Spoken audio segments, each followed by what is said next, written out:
Now, good evening. Eamon here from Ashdown Retirement. You are all very welcome and thanks for tuning into my videos. The last video I put up was out in the old Cubitt house, and I was speaking about how we worked together, father and son. And I suppose, I learned that from being working alongside my father. But before we go into it, I want to take this opportunity of thanking everybody that has commented. And hopefully I'm trying to answer all your comments, and thanks for the very, very nice comments, and thanks for any comments I get, whether they're good, bad or indifferent. I really, really appreciate them. So please keep them coming.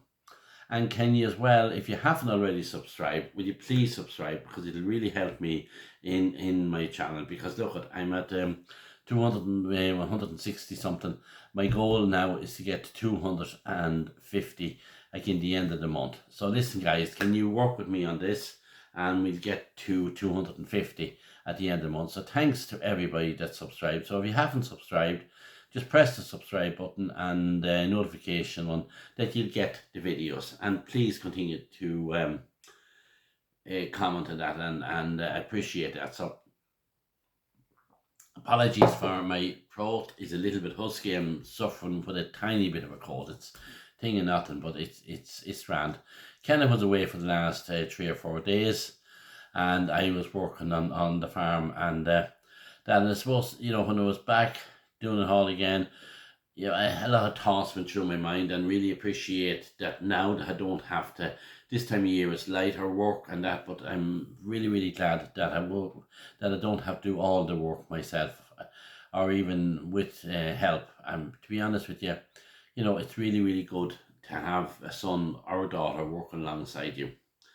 As well, my father used often gone back, maybe to go back to where we were, and maybe a quick story to tell you about my own farm here in Ashdown Farm.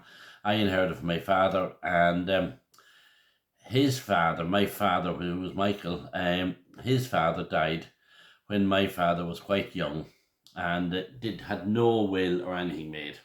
So that automatically went to his wife, Mary Bray. And there was 2 sons and 4 daughters. And it was a subsistent farm. They were growing vegetables and cutting turf. When near hand in the bow, you cut a lot of turf. They had some beef or store cattle as well. There was no dairy at the time. This is back in 1930. It's nearly 100 years ago. And it was a fairly, moderately sized farm at the time, a small farm at the time, and getting work as well, a bit of higher work with horses and mowing and doing whatever you had to do as well to survive at that stage. But my father dropped dead, and my father was doing the work, and along with his younger brother as well, and I think some of his sisters were somewhat involved as well. There was a lot of butter to be made, and you need a lot of help picking the potatoes and planting the potatoes and tinning turnips and all the rest. So it was a whole kind of a family commitment. And then my father got married, and he bought a lorry for himself as well, and to help to support his new wife, and probably expecting to have some children. And it was during the war in the 1946 they got married, and I think 2 years later his mother died suddenly without making any will, and the place was in a mess. Who was going to get and who all the rest. But I think they all agreed that my father was the most suitable son, and had the most interest in it. I don't think the younger brother Jimmy had his huge interest in it, and I think he was also working at something else as well. So it was decided my father would take it over, but he had to give all the other family members a share out of it.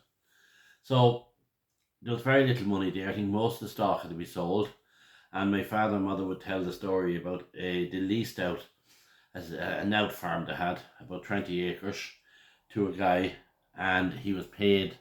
He paid that up front, and that money went to help to give some money to the rest of them, and the stock had to be sold, and maybe even some money borrowed. But I often heard my mother and father saying it took them up nearly 20 years, of the first 20 years, trying to come back from that. So try to build up a farm from where they were, with the farm and having to give out this amount of money. For the fact was, for the simple reason, if a will had been made and was given to one particular person, because these farms, and it's still the same today, they're worth a lot of money to sell them, but the income you get from a farm is not huge. So what I'm saying is, this September, we're coming into the longer nights as well. People have more time to sit down and think and plan their future. And if you haven't, if you're in your late 50s, early 60s, and you have no settlement made, and you want to start thinking about what you're going to do. And if you have a son or daughter, you'll be able to work alongside them and transfer it over to them. But even if you haven't, you need to be looking at making a will and some arrangements that the farm is not in a mess for the next generation. I'm always talking about if you can transfer it over, and that's brilliant if you have an obvious successor. But if you haven't, or at this stage, at least what you do is make a will. So God forbid, if you die suddenly, or you have an accident, or whatever might happen, because nobody knows at this day and age. And it's much easier to do it when you're in your full of your health than do it when you are sick, So please, September is coming in, the autumn is coming in. September is, as far as I'm concerned, is the beginning of the year. Everybody says that this year starts on the 1st of January, but if you look at all the colleges are back, the children start school, people are leaving college, they're getting out and just starting their careers, they're going into secondary schools, they're starting studying for their leaving certs and all the rest. It's a very, very beginning of a lot of young people's lives. And I'd like you as well, when you are talking about younger people, is maybe if you could encourage some of them, and encourage your children to consider agriculture as an occupation going forward. And it's not all necessarily about producing dairy and beef. There's a lot of other enterprises out there. And if you look at various different other ones, like a lot of fruit grown that on a small block of land, it can be quite profitable. Vegetables, we're not self-sufficient in vegetables. We're importing a huge amount of vegetables. There's poultry that could be done. There's mushroom growing. There's a lot of things out there on the farm, that you can do in rural Ireland, and it will keep rural Ireland alive. I think it's time for parents to maybe have a good open-minded discussion with their children and look at the various options there is for land going forward. There's a lot of environmental schemes as well that people can avail of as well to substitute their income as well. So agriculture is going to have a bright future, but maybe not in the old traditional way that it used to have. But rather than going into that whole debate about agriculture, come back to what I'm saying. I'm talking about, Irish farms transferring it to the next generation. And that's very, very important that we have a succession plan in this country. That you yourself sit down and have a succession plan of what's going to happen to your farm when it's over. Because if you haven't a succession plan and anything happens to you, the whole thing is up in a bottle of smoke. And I'll talk to you about transferring the farm. I'll talk to you about doing wills and all that over the next couple months and over the next couple of weeks and months. Because please tune into my channel and we will get through this time. It's not a simple time. It takes a good bit of work and planning. But there is a solution.